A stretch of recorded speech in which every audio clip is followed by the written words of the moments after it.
I think we need to have a bit of a timeout on the Premier League and indulge in the magic of the FA Cup. 2 rounds coming up in this episode.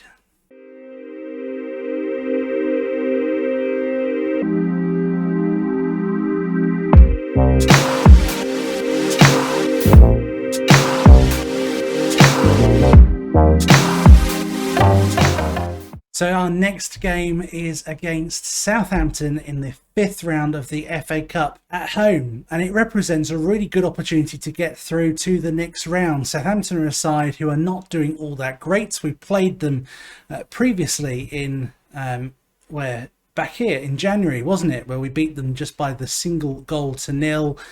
And they have a number of injuries and people doubtful as well, which makes us even more likely. I'd like to go on a bit of a cup run. It's always nice to do so. We are expected just to get through to the 5th round of the FA Cup by the board. So we've done what we have set out to do, but I'd like to take us that a little bit further. So we're going to show that game today, and hopefully as well the next round, if it is due to be played soon. And we beat Southampton, of course. We have to be in it to win it. So the team to take on Southampton in the Cup is a rotated team.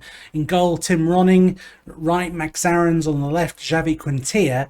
In the middle is Zimmerman on the right, Nikati on the left. We've got Grujic playing in the centre alongside Orel Mangala as the 2 central midfield players. Cantwell on the right, Armstrong on the left, Elena through the middle, and Timu Pukki, the player up front. In fact, I'll tell you what, we're going to change Pukki for Traore. So Lassana Traore up front. So we're at kickoff and we go straight into the match where we have the first highlights. Nice passing there between Aarons and Grujic as he sprints into the box. Cantwell gets several opportunities to score there, but isn't unfortunately able to put the ball in the back of the net. An encouraging first highlight. We now have a free kick with Elena taking it. It's headed away by Southampton. Grujic passes the ball back up to Elena. Grujic has been an unfortunate casualty of the change of formation. He really has performed quite well for me. I don't think he's performed well enough to justify a £23 million move, which I think is the agreed fee between us and Liverpool. So I may let him go back and see how much Liverpool are prepared to actually take for him. If they want, 10-11 million, who knows? Grujic might come back to the club as a permanent transfer. Anyway, Elena there twisting and turning and manages to get the cross in, but Gunn was equal to the cross and clears the ball. So we're now trying to build up a bit of a slow attack with Quintilla now on the ball, running forwards. He loses it out, but Armstrong, it seems, gets the ball back off Walker-Peters. He's another one who really should have had better opportunities, but unfortunately his average rating has not been the best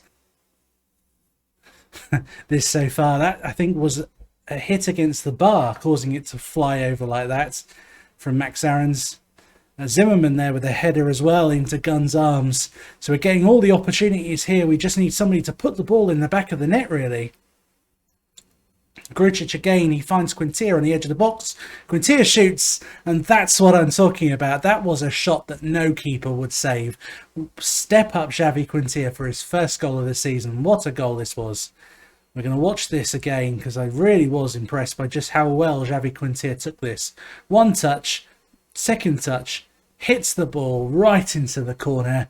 Beautiful, absolutely beautiful. So if the last game was all about exceeding the XG, this one is not quite meeting up to it. We've scored 1, but XG suggests we should be on 1.5.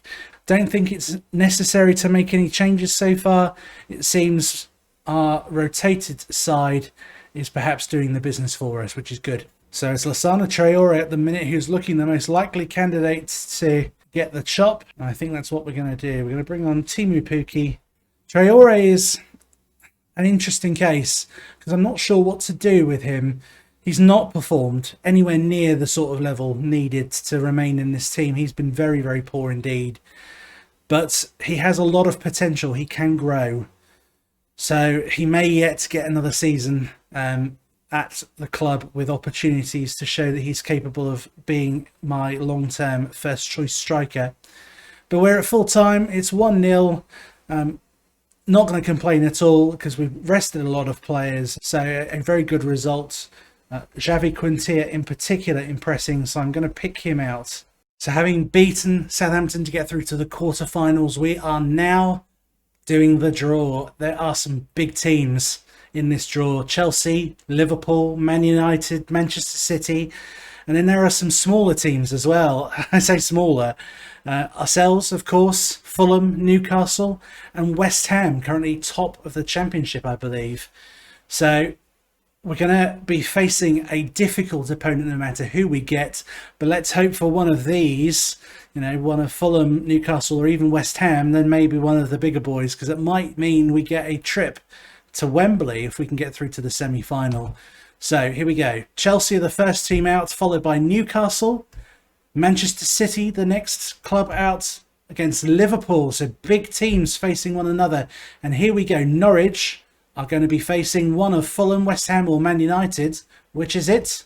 West Ham. Championship West Ham. Get in there. That is probably the best we could have hoped for. Fulham up against Manchester United. Oh, it's quarter-final time, and I am proper excited about this. It is against West Ham United, and it will mean, if we win, a trip to Wembley for us for the semi-final of the FA Cup. So we've picked a strong team with one or two key players missing. We've got injuries to contend with to Todd Cantwell, who is returning to full fitness imminently. Kieran Dow, who's out for another couple of weeks, but perhaps most importantly, Emi Buendia, who is out injured for a further 4 to 8 days, having suffered a hamstring injury in a recent game. We've sent Max Aarons away for a holiday as well, given he has looked jaded and in need of a rest. So we are lining up with a team that perhaps is missing two of our best, if not the best players in the team. So Tim Ronning remains in goal with Bushiri right back. He comes back into the team having released Sam Byram. Baba Rahman remains at left back. He's done very well recently. Quiros and Zimmerman through the middle. Mangala plays the box-to-box midfielder role with Grucic as the centre midfield in defence. And we have a attacking midfield three of Castrati on the right, Adam Armstrong on the left, and Carlos Elena through the middle, with Timu Puki as the man up front. Lassina Traore having been given the nod recently, but maintains a very poor return of form. So Timu Puki is the guy who gets the nod for us. So we start the match against Championship West Ham, although I noticed that they have lost 3 of their last 5 games, so maybe we have hit them in the poor run of form. Now, have we got a penalty here? Castrati was running in the box. I noticed as well he's got a knock, so I want to double check what exactly that knock is for, but no penalty given, which is a shame. So he is injured with a potential lower leg injury. I don't want to risk that. Problem is, with both Buendia and Todd Cantwell injured, Castrati really was the only option I had playing out that side. Pookie can play on the right, but he's not ideal to do so. Adam Armstrong is unconvincing there as well. Right, so this is what I'm going to do. We are going to play on Yika. We're going to ask him to be a inverted winger on attack. Not entirely happy with that. That shows you the issues you have when you have just a couple of injuries in a key position. Bushiri with a throw-in. He doesn't look particularly good. Is that Dan James playing for Championship West Ham? I mean, he didn't do very well there. Dan James is a player actually I looked at signing over the course of this summer because I thought we needed a left winger, and I mean Gori basically was my preferred choice in the end. So I think West Ham are going to be the side happier at the moment. They have had shots, which is something I can say for certainty we haven't. So Onyeka now on the ball. He runs at the player, and Connell is about to get a book in. Or is he? What? That was strange. I don't know what happened there. So throw in now. Puts the ball in. Elena doing Elena really should have moved the ball a bit quicker than he did. So again, we're not playing wonderfully well here, but we are now ahead on XG. So I'm going to tell them I'm not particularly happy. That has motivated them. Let's get them back out there. Hopefully we can get this elusive goal and win this tie. So we've certainly picked things up now. We're getting shots off quite a lot more. I want to demand more from the team. It looks now as if West Ham are coming back with a counter-attack, but it's cut out by Baba Rahman. So we've got a nice pass there. Armstrong's able to put the ball in the back of the net to make it 1-0 Norwich. Third goal of the season. I have to admit, Adam Armstrong has been a big disappointment for me. I thought he was going to be somebody I could maybe rely on to pop up with a good 8, 9, 10 goals.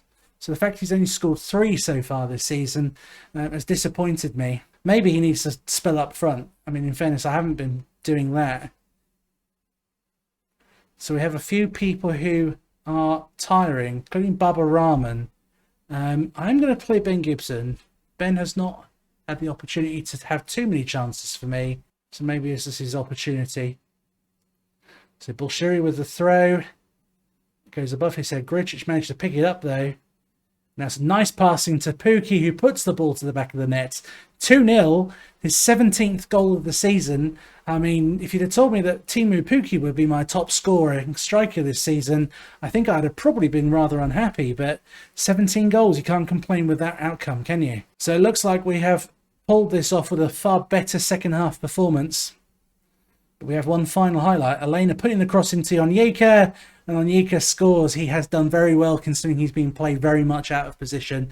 A very pleasing way to tip off that performance for me. Good, 3-0, very good. I'm going to pick out 1 or 2 players. Elena Armstrong.